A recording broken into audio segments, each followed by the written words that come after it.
Hello friends, स्वागत है आपके अपने चैनल श्री साइंस लेक्चर में। तो देखिए आज का क्वेश्चन है प्रश्नावली 2.2 का क्वेश्चन नंबर पहला का भाग नंबर दूसरा। तो चलिए इसको सॉल्व करते हैं। देखिए क्वेश्चन क्या है, 4s² minus 4s plus 1, 4s² minus 4s plus 1। तो देखिए इसको पहले कैसे सॉल्व करेंगे। इसको देखिए सबसे पहले गुणनखंड के रूप में तोड़ लेंगे। तो देखिए क्या कहता है, पहला और तीसरा को गुना कर लेंगे, यानी कि 4 से और 1 में गुना कर लेंगे। कितना हो जाएगा, 4 हो जाएगा। और इसको दो ऐसे भागों में तोड़ेंगे कि यहाँ पे -4 आना चाहिए, यहाँ पे 4 आना चाहिए। तो अगर इस 4 को हम -2 और -2 के रूप में तोड़ते हैं तो -2 और -2 4 हो जाएगा। और माइनस माइनस प्लस होता है, लेकिन चिन्ह माइनस का ही रहता है, तो हो जाएगा -4। तो यहाँ पे लिख देंगे 4s² माइनस 2s प्लस 1।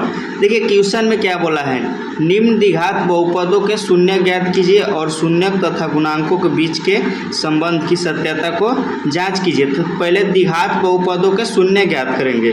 तो शून्य ज्ञात करने के लिए यहाँ पे बराबर में 0 ले लेंगे। अब देखिए 2 को जोड़ा लगा के यहाँ पे कॉमन ले लेंगे।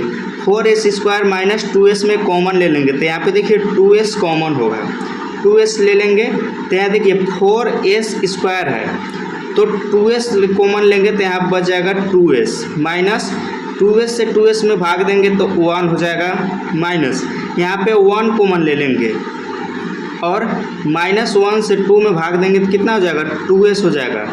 और माइनस प्लस माइनस हो जाएगा और यहाँ पे 1 हो जाएगा, 1 से 1 में भाग देंगे 1 हो जाएगा, बराबर 0 हो जाएगा।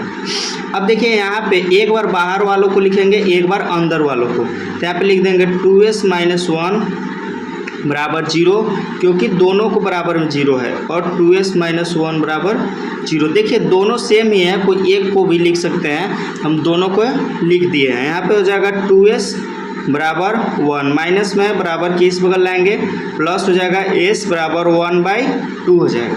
यहाँ पे देखिए 2s बराबर 1 हो जाएगा, s बराबर 1/2 हो जाएगा।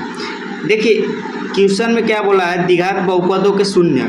तो शून्य के देखिए आंसर में यही दिया रहता है, तो s बराबर क्या हो जाएगा 1/2 और 1/2। लेकिन हमको क्वेश्चन में बोला है कि शून्य तथा गुणांकों के बीच के संबंध की सत्यता को जांच कीजिए। तो इसको अल्फा मान लेंगे और इसको मान लेंगे बीटा, इसको अल्फा और इसको बीटा। तो चलिए इसको जांच करते हैं।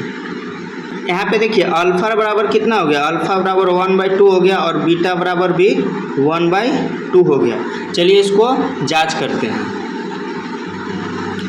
तो यहाँ पे देखिए शून्यकों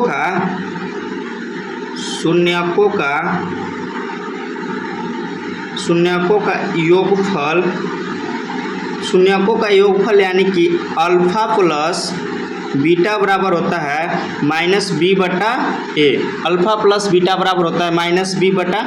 तो अल्फा देखिए यहाँ पे क्या है 1/2 है, प्लस बीटा 1/2 है। अब देखिए -b/a क्या होता है, यहाँ पे देखिए क्वेश्चन में दिया है 4s² minus 4s plus 1।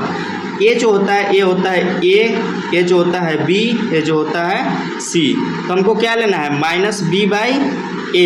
-b में कितना है 4 और a में कितना है 4। तो हो जाएगा यहाँ पे माइनस पहले से है तो यहाँ पे माइनस लिख देंगे, और b में है -4 तो -4 लिख देंगे, और a है 4। माइनस से माइनस कट जाएगा, प्लस हो जाएगा। यहाँ पे देखिए 2 और 2 का लघुत्तम एलसीएम लेंगे तो 2 हो जाएगा। 2 से 2 में भाग देंगे एक बार में, 1 से 1 में गुना करेंगे 1 हो जाएगा, प्लस 2 से 2 में भाग देंगे एक बार में, 1 से 1 में गुना करेंगे 1 हो जाएगा, बराबर 4/4 हो जाएगा। 2/2 हो जाएगा और 4/4 हो जाएगा। इसको काट देंगे एक बार में और इसको काट देंगे एक बार में, यानी कि 1 बराबर 1 हो गया, 1 बराबर 1 हो गया। तो देखिए क्वेश्चन में वही बोला था कि शून्यकों तथा गुणांकों के बीच का संबंध को सत्यता की जांच कीजिए। तो 1 बराबर 1 हो गया। अब हम ज्ञात करेंगे शून्यकों का, जांच करेंगे शून्यकों का गुणनफल। चलिए अब यहाँ पे जांच करते हैं शून्यकों का गुणनफल बराबर। तो देखिए शून्यकों का गुणनफल बराबर क्या होता है, शून्यकों का गुणनफल। देखिए शून्यकों का गुणनफल अल्फा इंटू बीटा बराबर होता है सी बटा ए। यहाँ पे देखिए हमारा अल्फा और बीटा क्या है, अल्फा है 1/2 और बीटा भी 1/2, बीच में इंटू है तो गुना का चिन्ह लगा देंगे, बराबर सी बटा ए। तो देखिए सी क्या था, वहाँ पे सी था, देखिए ए 4 है, बी -4 है, सी 1 है, तो सी बाई ए 1/4 हो जाएगा। यहाँ पे लिख देंगे 1/ए कितना है 4 है, 1 से 1 में गुना करेंगे 1 हो जाएगा और 2 से 2 में गुना करेंगे 4 हो जाएगा, 1/4 बराबर 1/4 हो गया। यही देखिए बोला था क्वेश्चन में द्विघात बहुपदों के शून्य ज्ञात कीजिए, जो कि शून्यक हो गया है, अल्फा शून्यक हो गया है, एस बराबर 1/2 और 1/2। देखिए यही आंसर में दिया रहता है प्रश्नावली के आंसर में, जो कि शून्यक 1/2 और 1/2 हो गया है। और शून्यकों तथा गुणांकों के बीच के संबंध ज्ञात कीजिए। तो देखिए शून्यकों तथा गुणांकों के बीच का संबंध है, शून्यकों का योगफल अल्फा प्लस बीटा बराबर -b/a है, जो कि 1 बराबर 1 आया है, और शून्यकों का गुणनफल अल्फा इंटू बीटा बराबर c/a है, जो कि 1/4 बराबर 1/4 आया है। लिख देंगे प्रूफ। चलिए मिलते हैं अगले वीडियो में, धन्यवाद।